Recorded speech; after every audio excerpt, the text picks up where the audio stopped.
है कि कुछ लोग वार के अनुसार करते हैं, तो वो होली के बाद के पहले सोमवार को शीतला पूजन कर लेते हैं, मसोड़ा मना लेते हैं। कुछ प्रांतों में शीतला सप्तमी की जाती है, जैसे दुर्गाष्टमी और दुर्गा नवमी अलग अलग होती है ना, उसी प्रकार से कुछ लोग शीतला सप्तमी करते हैं, अर्थात होली के बाद की जो पहली सप्तमी आती है उस दिन शीतला माता का पूजन करते हैं। और कुछ लोग करते शीतला अष्टमी, अर्थात होली के बाद की पहली जो अष्टमी आती है उस पे शीतला माता का पूजन करते हैं। अब कुछ लोग ऐसे भी होंगे जिन्होंने कभी शीतला पूजन किया नहीं, लेकिन वो इन वीडियो को देखने के बाद सोचते हैं कि हमें भी करना चाहिए।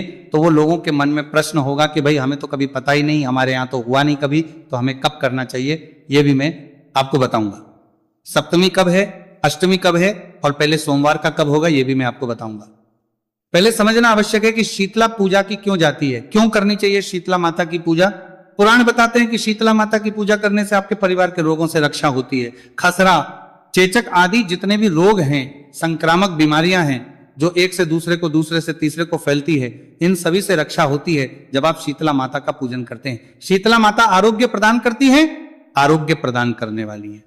इससे आपका के अनुसार यह शीतला पूजन सदा किया जाता रहा है, तो इसलिए आवश्यक है शीतला पूजन। अब प्रश्न उठता है कि आपको शीतला पूजन के लिए क्या बनाना चाहिए और क्या क्या शीतला पूजन के लिए लेके जाना चाहिए। प्रिय दर्शकों, शीतला पूजन जो है ना वो प्रातः काल किया जाता है, तो एक रात्रि पूर्व ही इसका सारा भोजन बना के रख लिया जाता है। प्राचीन परंपरा तो ऐसी थी कि कल का पूरा दिन का जो खाना है ना वो आज की रात्रि को ही बना के रख दिया जाता था, और वही शीतला माता का पूजन करने के बाद पूरा दिन खाया जाता था, वही खाना जो आज की रात में बना है। अब समय बदल गया है, आजकल नई पीढ़ी के नौजवान नहीं खाते हैं, छोटे बच्चे भी नहीं खाते हैं। तो ऐसी अवस्था में हमारी बहुत सी माताएं प्रश्न करती हैं कि क्या करें पंडित जी। पिछले साल भी बहुत सारे आपके प्रश्न आए थे, क्योंकि पिछले साल हमारा ये वीडियो करीब 1 मिलियन के आसपास चला था, और 2024 में भी हमारा बासुड़ से संबंधित जो वीडियो है वो कई लाख व्यूज पर भी आए थे। तो और दही भी साथ में होते हैं, मीठे चावल साथ में बनाए जाते हैं, तो मीठे चावल दही ये तो आवश्यक है ही है। इसके अतिरिक्त तो कुछ लोग पुए बनाते हैं, पूड़े बनाते हैं, मीठी पुड़िया भी बनाते हैं, और दिन में खाने के लिए नमकीन पुड़िया बना लेते हैं। 1 या 2 सब्जी बना लेते हैं, जैसी उनकी आवश्यकता होती है उनके घरों में, उसके अनुसार, पर जो भी बनेगा वो सात्विक बनेगा। लहसुन प्याज आदि नहीं डलेगा इस सब में। सात्विक भोजन बनाइए। माता को जो भोग लगना है उसमें मैंने आपको बताया प्रमुख रूप से मीठे चावल और दही आवश्यक है, तो दही जमा लीजिएगा, घर में मीठे चावल अवश्य बनाइएगा। पुए भी आप बना सकते हैं, ये सारी सामग्री है। अर्थात ये सारा भोजन है जो आपने बनाना है। कितना बनाना है ये आपके अनुसार है कि भाई आपके घर में पूरा दिन के लिए बनाना है, पूरे दिन वाले खाएंगे कि नहीं घर वाले, उसके अनुसार आप बना लीजिएगा। अन्यथा भोग के लिए थोड़ा सा भी बना सकते हैं, जिससे कि आप भोग लगा दें और उसके बाद उसी में से थोड़ा थोड़ा प्रसाद के रूप में परिवार के लोगों को वितरित कर दें। ये बनाना है ना एक रात्रि पूर्व, अर्थात कल आपने सुबह पूजन करना है तो आज रात्रि को आप ये सब बना के रखेंगे। अभी आपने रात्रि को बना के रख दिया। अब प्रश्न उठता है कि अगले दिन सुबह पूजा के लिए जो थाली आप लेके जाएंगे शीतला माता को, उस पूजा की थाली में क्या क्या होना चाहिए, क्या क्या आपको लेके जाना है। पूजा की थाली में सबसे महत्वपूर्ण जो जानकारी मैं बताऊं आपको, तो थोड़े से मीठे चावल और दही आपने अवश्य रखना है। इसका माता को भोग लगाया जाएगा। माता को तिलक करने के लिए हल्दी रख लीजिएगा। 1 लोटा रखना है जल। कहां? उसमें थोड़ा सा लूनी घी तो पहले तो होता था, वो डाल लेते थे। अगर आपके पास घी नहीं है तो मक्खन या मलाई आदि कुछ उसमें लगा लीजिएगा, रख लीजिएगा। 1 ढाल कटार और बड़कुले की जो माला आती है ना, जिसे कुछ लोग भी कहते हैं गोबर की जो बनी होती है, उसकी 1 माला भी रखी जाती है। क्योंकि जब होलिका की पूजा करने आप जाते हैं ना, तो 3 मालाएं हमने बताई हैं होलिका के पूजन के दिन आपको रखनी है। 2 मालाएं उस दिन प्रयोग में आ जाएंगी। वैसे तो 5 मालाओं का विधान होता था। एक जो है वो शीतला माता के पूजन के लिए रख दी जाती है बचा के होलिका पे, उसको आज आप शीतला पूजन के लिए लेके जाएंगे तो बड़कुले की 1 माला हो गई। भोग मैंने बता दिया है, मीठे चावल और दही का भोग लगाना है। 1 लोटे में जल और तिलक करने के लिए हल्दी रख लीजिएगा। कुछ लोग ठंडा दिया भी लेकर जाते हैं, अर्थात दीपक लेके जाते हैं और उसको जलाते नहीं है। इसके अतिरिक्त थोड़ा सा बाजरा रख लीजिएगा, जो बोया जाता है वहां पर थोड़ा सा बाजरा रख लीजिएगा। और दक्षिणा आप अर्पित करना चाहे ना, वो दक्षिणा ले जाइएगा माता के लिए, और ध्यान से 1 सिक्का अवश्य लेके जाना है। आपने वो खजाना बोने की एक विधि बताएंगे हम आपको, जिसमें खजाना बोया जाता है, वहां इसका प्रयोग होगा। ये खजाना आपकी संतानों को प्राप्त होता है, ये बताऊंगा आगे में कि कैसे खजाना बोना है। तो ये सभी सामग्री है जो आपने लेके जानी है। इसको या तो आप कहीं नोट करके रख लीजिए या आप वीडियो को सेव कर लीजिए, क्योंकि बासुड़े में तभी समय है, कहीं ऐसा ना हो कि आप भूल जाएं, पर इसको कहीं ना कहीं आप नोट अवश्य रख लीजिएगा। आटे की 5 या 7 लोई बना के भी ले जाई जाती है। अब ये अलग अलग प्रांतों में अलग अलग नियम है।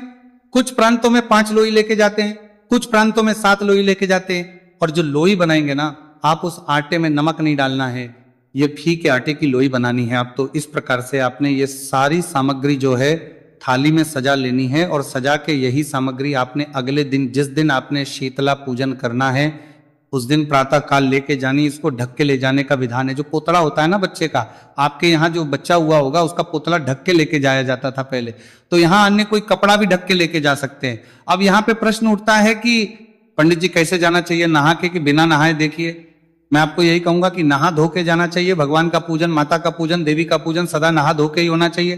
प्राचीन समय में महिलाएं बिना नहाए चली जाती थी, उस समय कुछ ऐसी रही होगी, परंतु शास्त्रों में कहीं ऐसा नहीं है कि आपको बिना नहाए ही जाना है शीतला पूजन के लिए। आपको नहा धो के जाना चाहिए। शुद्धि, सफाई, पवित्रता, ये सदा हमारे सनातन में जो भी पूजा होगी उसमें आवश्यक नियम है। तो आप नहा धो के ही आराम से जाइएगा। ऐसा नहीं, कुछ लोग करते हैं कि बिना नहाए ही सुबह सुबह उठते हैं और चले जाते हैं, पर ऐसा करना नहीं चाहिए। तो इस प्रकार से स्नान आदि करके, थाली सजा के, स्वच्छ वस्त्र धारण करके उसके ऊपर पीलिया ओढ़ लीजिए। विशेष रूप से जो पीलिये की प्रथा है ना, ये आपके राजस्थान में, हमारे और हरियाणा की बात करें, मध्य प्रदेश के कुछ क्षेत्रों में, यूपी के कुछ क्षेत्रों में प्रचलित है। पीलिया ओढ़ के जाया जाता है। तो जो भी कपड़े पहने उसके ऊपर आप पीलिया ओढ़ लीजिएगा, थाली हाथ में लीजिएगा और उसके बाद आप पूजा के लिए जाइएगा। अब जिनके यहाँ पीलिया नहीं पहना जाता है या जिनको नहीं पता है, तो उनके लिए आवश्यक नहीं है कि पीलिया ओढ़ के ही जाया जाए। आप सामान्य जो भी भारतीय वस्त्र हैं उन वस्त्र को पहन के आराम से जाइए सकते हैं। जिनके यहाँ साड़ी पहनी जाती है वो साड़ी पहने, सूट पहने जाते हैं वो सूट पहने, पर वस्त्र पहन के, पवित्र वस्त्र पहन के स्नान आदि करके फिर आपको जाना है। अब इसमें पहले की परंपरा तो ये थी कि पूरा का पूरा परिवार, अर्थात सभी दुरानी या जेठानी या पास पास ही रहती थी या एक साथ ही रहती थी, तो सारा पूरा एक साथ ही परिवार जाता था। आजकल परिवार अलग अलग हो गए हैं, एक भाई कहीं है, दूसरे कहीं है, तो आप अकेले जा सकते हैं। आपका परिवार इकट्ठा रहता है तो आप एक साथ भी जा सकते हैं, उसमें कोई ऐसा नियम नहीं है।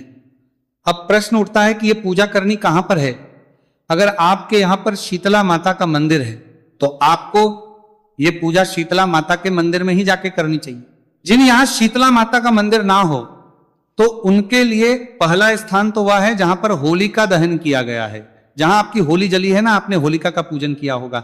जिस स्थान पर होलिका जलाई गई थी उस स्थान पर ही आपको शीतला पूजन करना चाहिए। अगर आपके यहाँ पर कोई शीतला माता का मंदिर नहीं है तो जहां आपकी होली जली थी वहां पर जाइए, सुबह सुबह पहले जल के छींटे दीजिए, वहां पे फिर एक पत्थर रखिए शीतला माता के रूप में, उसका स्वरूप मानिए माता का, उसको स्थान कराइए, तिलक कीजिए उसको, जो हमने आपको बताया था हल्दी से तिलक कीजिए। तिलक करने के बाद उसको भोग लगाइए, कच्चा सूत अर्पित कीजिए, और अगर आप ठंडा दिया लेकर गए हैं तो ठंडा दिया वहां पर रख दीजिएगा। इस प्रकार से आपने ये शीतला पूजन करना है। अब आप कहेंगे पंडित जी हमारे यहां तो होली भी नहीं जलती तो हम क्या करें, क्योंकि आजकल लोग टाउनशिप में रहते हैं, दूर दूर, वहां पे होली का दहन भी नहीं होती। तो आप अपने घर में भी शीतला पूजन कर सकते हैं। कैसे? आपके घर में जो ईशान कोण होता है ना, ईशान कोण में आप शीतला माता का पूजन करेंगे। ईशान कोण में चाहे वो बालकनी का क्षेत्र है, जो भी, वहां पर आप 2 पत्थर लीजिएगा और उनको शीतला माता का स्वरूप समझिएगा। जिस प्रकार से मैंने अभी बताया था कि जहां होली के स्थान पे आपने पूजन किया था, स्नान आदि करा के, तिलक करके भोग अर्पित किया, कच्चा सूत्र, लोई आदि अर्पित करी और दिया रख दिया, उसी प्रकार से आपने पूजा करनी है और शीतला माता से प्रार्थना करनी है कि हे मां शीतले, हमने आपका ये पूजन किया, इसको स्वीकार करें। कोई गलती, कोई त्रुटि हमसे हुई हो तो उसे क्षमा करें और हमारे परिवार पर सदा आशीर्वाद बनाए रखें, जिससे कि हमारी संतानें दीर्घायु हो, हमारे परिवार में सब स्वस्थ रहें, किसी प्रकार की कोई हारी बीमारी हमारे परिवार को ना सताए। इस प्रकार से आप घर पर पूजन कर सकते हैं। अब हम बात करते हैं कि आपको शीतला माता का पूजन मंदिर में कैसे करना है। यदि आपके यहां मंदिर है तो पूजन कैसे करेंगे? मंदिर के द्वार पर दोनों तरफ थोड़ा थोड़ा जल गिराइए, मंदिर में प्रवेश कीजिए और शीतला माता को सबसे पहले स्नान कराएंगे। जैसे हमने बाकी स्थान पर शीतला माता के स्वरूप को स्नान कराया था, वैसे ही जो लूनी घी युक्त हमारा लोटे में जल है, उसे शीतला माता को स्नान कराइए। स्नान कराने के बाद आप शीतला माता को तिलक करेंगे। तिलक किससे करेंगे? तिलक आप करेंगे, जो हमने आपको हल्दी कही थी, हल्दी से माता को तिलक कीजिए। तिलक करने के बाद बड़कुले की जो माला है ना, वो बड़कुले की माला है, वो अर्पित कीजिए, वो बड़कुले की माला पहनाइए। वस्त्र के रूप में अगर आप कच्चा सूत लाए हैं तो कच्चा सूत अर्पित कीजिए, कच्चा सूत नहीं है तो आप मौली का एक टुकड़ा तोड़िए और वह माता को अर्पित कर दीजिए। तदुपरांत अब माता को आप भोग अर्पित करेंगे। भोग क्या है? भोग जो भी आपने बनाया हो, हमने आपको बताया ही था कि या तो मीठे चावल और दही ला सकते हैं या कुछ और अगर आपके यहाँ बनता है तो वो भी ला सकते हैं, पर मूलतः जो है दही और मीठे चावल का ही भोग लगता है। तो माता को भोग लगाइए, भोग अर्पित कीजिए और फिर जो दिया आप लाए हैं तो दिया वहां पे रख दीजिए। कुछ लोगों के यहाँ गर्म दिया रखा जाता है, कुछ लोगों के यहाँ ठंडा दिया रखा जाता है। आपके यहाँ जैसे भी परंपरा हो उसके अनुसार आप रख सकते हैं। इसके बाद जो भी द्रव्य दक्षिणा आप अर्पित करना चाहते हैं माता को, वहां दक्षिणा अर्पित कीजिए। हाथ जोड़ के नमस्कार कीजिए, माता से प्रार्थना कीजिए कि हे मातेश्वरी, हमने ये पूजन किया है आज शीतला माता का, आपका इस पूजन को आप स्वीकार करें। हमसे कोई गलती हो गई हो, भूल हो गई हो, जाने अनजाने की गलतियों को क्षमा करें और दया का आशीर्वाद प्रदान करें। मातेश्वरी, हमारे सब दीर्घायु हो, सबका स्वस्थ अच्छा रहे और आपकी कृपा सबको प्राप्त हो, यही कामना करते हैं।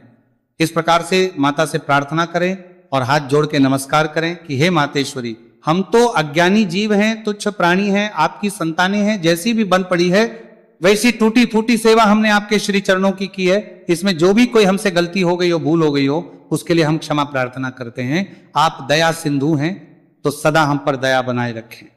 किसी प्रकार की परेशानी हमारे परिवार पर कभी ना आए, कोई हारी बीमारी कभी हमारे परिवार को ना सताए। इस प्रकार हो जाता है। इसके बाद माता की परिक्रमा कर लीजिए। कुछ लोगों के यहाँ पर इसी के साथ में मायके की शीतला भी पूजी जाती है। तो जहां आपने शीतला माता की पूजा की है उसके बगल में ही एक स्थान पर आप अपने मायके की ओर मुख करके मायके की शीतला का पूजन कर सकते हैं। जिस दिशा में आपका मायका है, मम्मी का घर है, आपके माता पिता का घर है, उस ओर आप मुख करके और आप शीतला माता का पूजन कीजिएगा।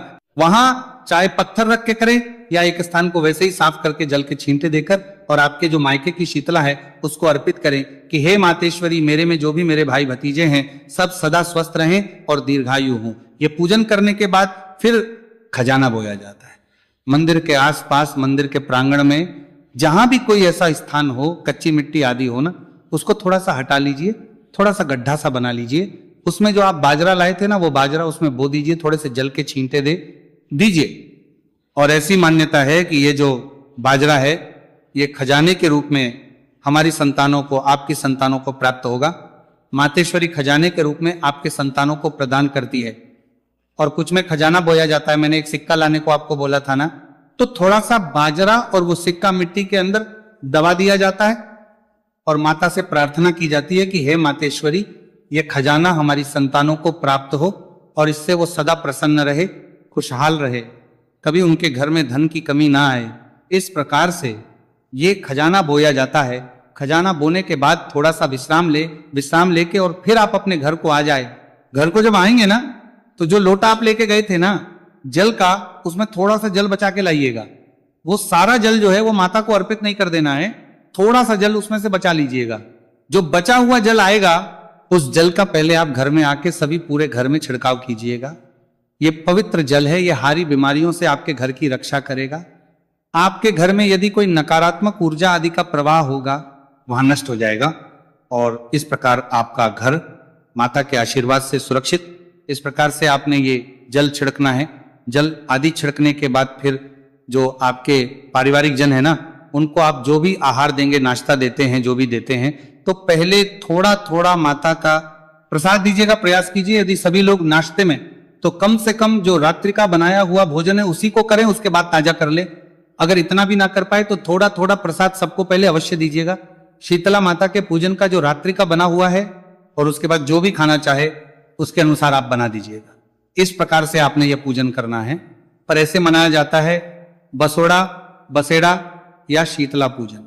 अब प्रश्न उठता है कि शीतला पूजन इस वर्ष है, कब करना, कब है? मैंने आपको 3 नियम बताए थे। कुछ लोगों के यहाँ शीतला अष्टमी होती है, कुछ लोग शीतला सप्तमी करते हैं और कुछ लोग पहले सोमवार को करते हैं शीतला माता का पूजन। तो जो लोग पहले सोमवार को शीतला पूजन करते हैं वो इस वर्ष शीतला पूजन सकते हैं। 9 मार्च को 9 मार्च को होली के बाद का पहला सोमवार पड़ेगा, क्योंकि होली जो है, होली का दहन 2 तारीख सोमवार को ही रहेगा। तो पहला सोमवार जो है वो 9 तारीख को होने वाला है। या तो आप 9 तारीख को शीतला पूजन करेंगे जो वार के अनुसार करते हैं। जो लोग शीतला सप्तमी करते हैं तो शीतला सप्तमी का त्योहार इस वर्ष मनाया जाएगा मंगलवार को। मंगलवार 10 तारीख को शीतला सप्तमी रहेगी, पर अगर अष्टमी की बात करें तो सूर्य के मुख से अष्टमी रहेगी। 11 तारीख शीतला अष्टमी रहेगी।